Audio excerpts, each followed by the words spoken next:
Dans cette rue de Brive, l'écrivain périgourdin Michel Testu met ses pas dans ceux de son enfance.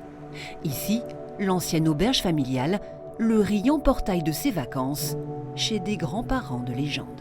C'était une auberge comme il y en avait au 19e, avec des écuries, des porcheries. Et moi, j'ai connu tout ça enfant. Et je suis né au-dessus du chai, ce qui m'a donné le goût du vin.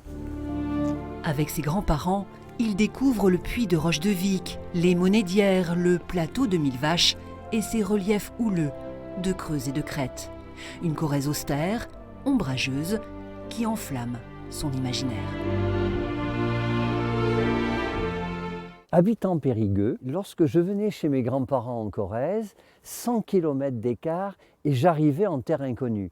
J'arrivais sur ces hauts plateaux corréziens de granit, de landes, et pour moi c'était un dépaysement, c'était la sauvagerie à l'état pur. Dans une langue poétique et musicale, Michel Testu restitue cette beauté sauvage dans ce livre, un clin d'œil à l'écrivain briviste Pierre Bergogneau, qui dans la même collection a écrit sur le Périgord. Je me suis dit avec beaucoup de prétention, que vient faire Pierre Bergogneau sur mes terres? Et du coup, j'ai dit, mais moi j'ai les moyens aussi d'écrire sur la Corrèze. Voilà comment est née Corrélation corrézienne. Au fil des pages, on croise une parentèle haute en couleurs, des ancêtres fondateurs de ce relais de poste à Ménoir, une famille qui fréquente Colette et le compositeur Francis Poulenc, mais surtout un grand-père extraordinaire.